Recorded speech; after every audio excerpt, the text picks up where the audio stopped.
వర్షం పడుతున్నప్పుడు సైలెంట్గా ఇంటికి వెళ్ళిపోకుండా రోడ్ల మీద తిప్పుతారు మా బ్యాచ్. కాఫీ తాగడానికి అని చెప్పి ఒక చోటకి తీసుకెళ్లారు, కానీ ఆ కేఫ్ క్లోజ్ ఉండడంతో వేరే షాప్కి వెళ్దామన్నారు. Welcome back to another video. మా జాతిరత్నాలు ఇక్కడికి వచ్చిన తర్వాత కాఫీ బిస్కెట్లు ఆర్డర్ చేశారు, కానీ ఆ జాతిరత్నాల్లో మనం వేరు, కాఫీ టీలు తాగము.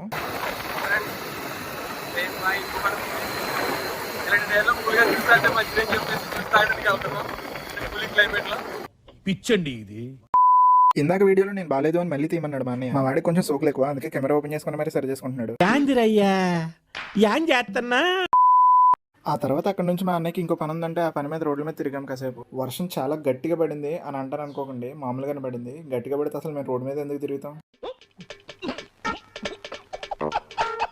అలా మొత్తానికి అటు తిరిగి ఇటు తిరిగి ఫైనల్గా జ్యూస్ షాప్కి అయితే చేరుకున్నాం. అలా జ్యూస్ షాప్కి వచ్చిన తర్వాత ఇక్కడ ప్రపంచంలో అన్ని రకాల ఫ్రూట్స్ ఉంటాయి అనుకున్నాం, కానీ అవేం లేవు, కొన్నే ఉన్నాయి. అలా నాకు ఇష్టమైన పైనాపిల్ జ్యూస్ అయితే తాగేశాను. వీడియోని లైక్ చేయండి, ఛానల్ సబ్స్క్రైబ్ చేయండి. ఉంటా, బై.